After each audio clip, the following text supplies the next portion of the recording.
All right, we're kind of documenting the progress as we go along with this. It is not set up and ready to go quite yet. So this is a Snap-on Mr. Big, as a lot of folks know. We've done a few videos as, we got the bottom box probably a month, maybe a few months ago at this point. It is a lighted power top box. We did have two power tops on it, and it is a little disarray. We're getting things moved in. We literally got this hutch finally after, I don't know, we had quite a bit of this on order for quite a while. And we got 4 pieces here probably about 3 or 4 weeks ago at this point. And everything was perfect except the hutch here was a cosmic blue hutch. Well, as you can clearly see, we went with a different color scheme. And initially on the color scheme, when I saw technicians with white toolboxes, I was like, this is crazy. Do they not understand that this is a mechanic shop? But as I got a little more seasoned and understood that bathing and rolling in it didn't make me a good mechanic or technician, I adjusted kind of my skill set or my mindset, and it's evolved. Now, don't get me wrong, it's going to take effort to keep this box clean, but I really like the white and black. And after well over 2 decades of being a professional automotive technician, this is kind of a big deal for a lot of folks. Now you might think, oh, whatever, but that's fine. Haters gonna hate, I guess. So we're just gonna do a quick overview of the box. We are waiting on a couple of things. Right here, where the 2 monitors are, they make a mount that Snap-on will engage in the back of the computer, behind the computer, and I can mount it on that back wall for better organization and to keep my worktop clear. And so we have that on order. I just basically have my computer here. Oh, there we go. Kind of temporary wired in there. I'm waiting on some cables that'll fit through the back of the box and allow me to store and keep my computer, my surge protector, all up top along with the audio stuff, but still have my monitors and my software here in the worktop. So that's on order. I would say in the next few weeks we'll probably have that. And then over the next few weeks we'll be kind of moving into the toolbox itself. Now I do run a service truck daily, and so basically I kind of got 2 large toolboxes, and we may do a toolbox tour of the service truck after we get this one kind of settled in. But we're just going to do a quick overview of this. Now, we did have this other box here, the locker, if you will, but you couldn't bolt it on because we didn't have the hutch at the time, or the hutch was the wrong color. So my Snap-on guy, who's fantastic, I've got 2 Snap-on dealers. They work as a team. It's not 2 separate dealers. They're absolutely top shelf in my book. And there's a lot of folks that hate on Snap-on and they like to do the Harbor Freight thing. And I really don't have anything against the Harbor Freight thing.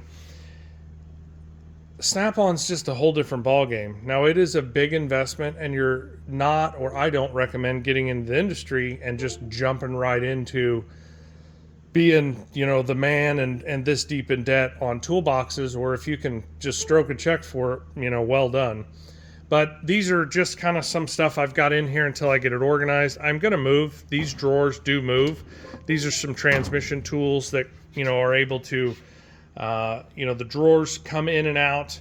As we come over, the top box is bolted down here. There's 4 bolts that look kind of like that in each corner.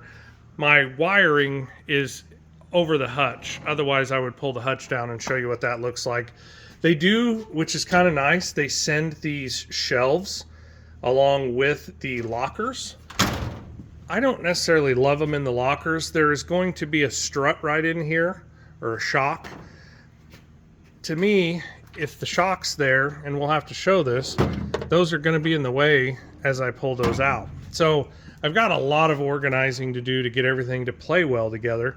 My scan tools are going to be kind of in this area. Like I said, this will all be lighted or backlit.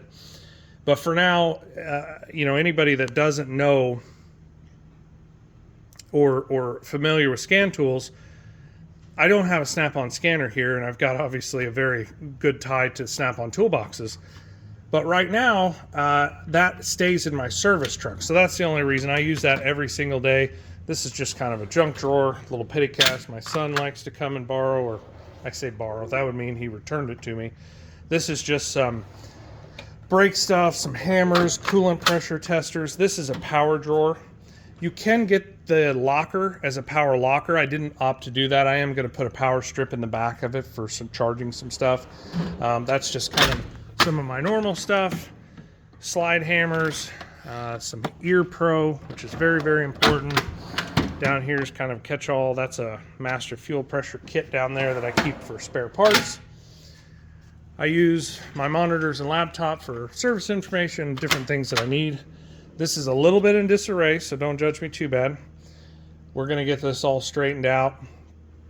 Like I said, I've been working out of this for a little while. A lot of heavy equipment stuff. Well, not a ton of heavy equipment, but some that I do.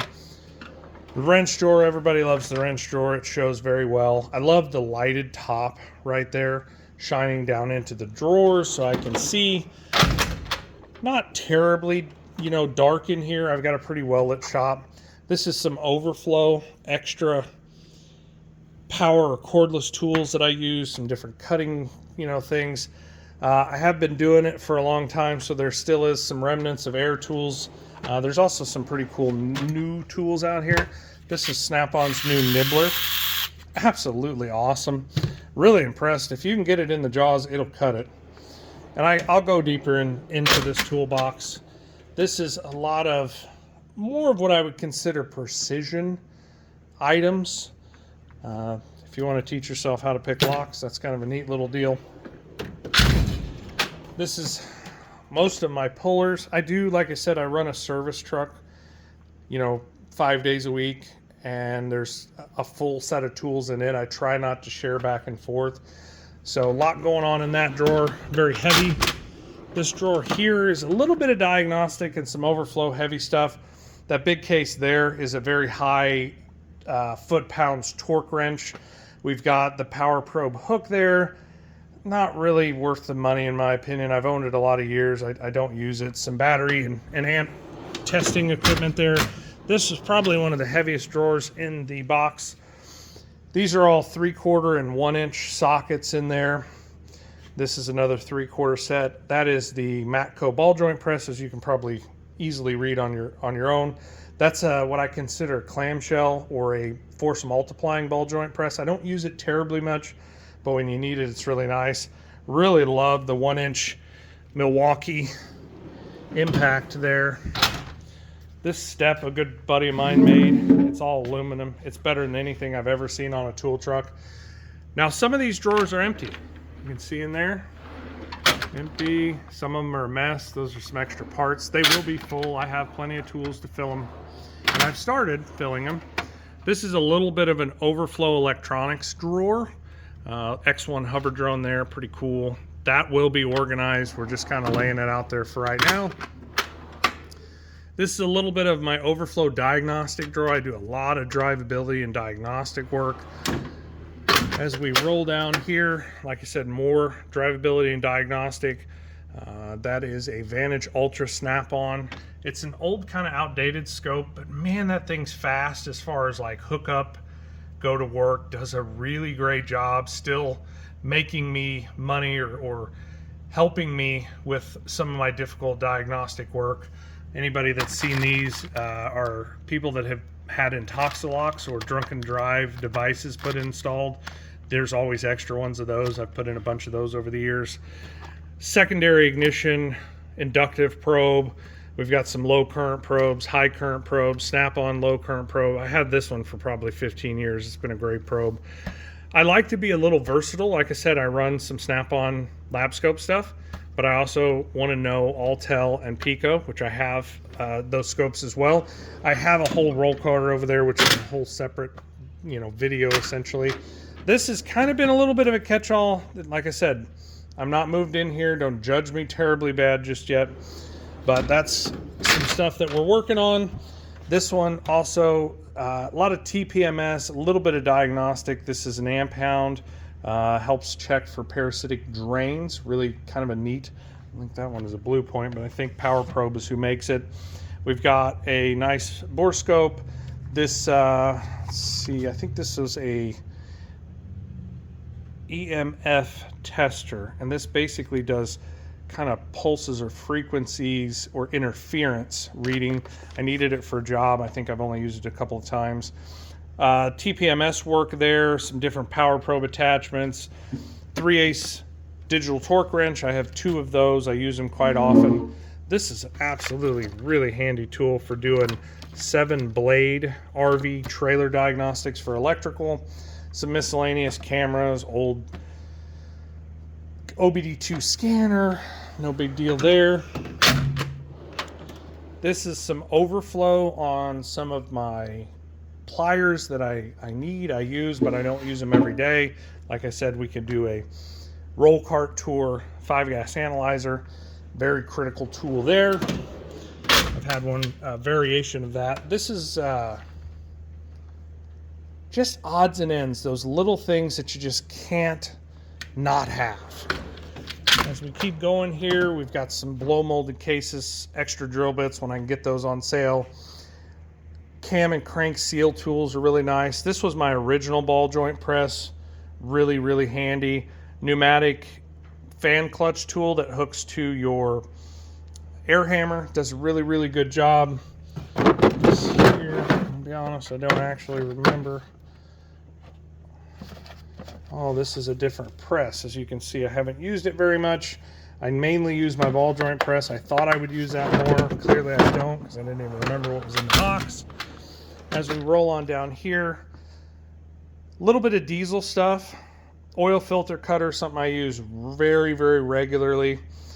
Exhaust back pressure testing equipment, some extra CB mics, sorry about that, just as they kind of wear out. Some AC service tools that I don't use terribly often, but they're nice to have.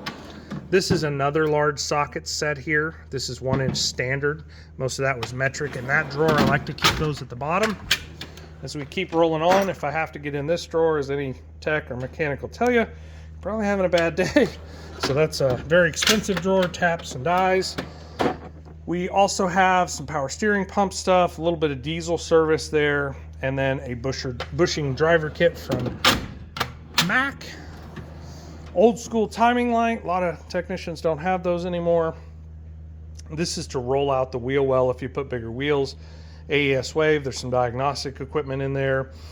Heat gun, and then the seal installation tools on F250 and 350 series trucks. As we come over here, it's still kind of a mess. No, I don't normally keep car audio stuff in there, but I do have a project for my son. I'm going to be putting a CD player upgrade audio in his. Back there's some fuel pressure diagnostic stuff. There's a fuel pressure snap-on kit there. This is a rebound hammer for measuring density of concrete. That's a pretty neat tool. This here is some brake bleeding stuff. It's just some miscellaneous oil change stuff. Some more of my Milwaukee. And I'm not going to get into the rest of that terribly much right now. So pretty excited to be able to drop this video out here. This box is a little over 17 feet long. I'm 6 foot 3 inches tall, and it's pretty much maybe 6'2", 6'3". You know, when we get over in here where we have the, right there, where we have the extra worktop on it, that is probably puts it right about 6 foot 3 inches tall. So not something I hopefully am going to move anytime soon. It's going to need to stay in this shop where it's at and keep producing or making my life a little easier so I know and can find the right tool for the right job. As you can see, I'm a big proponent of that. Like I said, there's a bunch more tools in this shop. It needs organized, it needs set up. We're waiting on the lights and the monitor mounts. So there will be a much more in-depth video, but here we're, working on 14 and a half, 15 minutes, just as a quick overview. Would I do this again? I absolutely would. I've owned a bunch of Snap-on boxes, Master Series, Classic 78, Epic. I had a 68-inch Epic. They're fantastic equipment. They're very, very good tool storage. I do like the Icon and the US General stuff, but this is just at a whole nother level. The rest of my career, literally, I could just add, and you can buy, another lockers, you can buy overhead storage, you can add, this really could go on forever. but they'll still be in 20 years or 30 years or 40 years, barring somebody runs a truck into this thing's still going to be a great box. I love this thing. I hope somebody found this interesting, and I hope you all out there, any of my other fellow mechanics, maybe this is something that interests you as well. If not, and you're just a, if you're a consumer or a patron or a customer, your mechanics, part of their wages that they make go towards the right tool to service your vehicle. And these cars are getting very difficult, and you better have the right tool for the right job so you get the right outcome. I just thought I'd share this with you guys, as well as a little mile marker for me as well, that down the road I can look back on this video and see where we came from.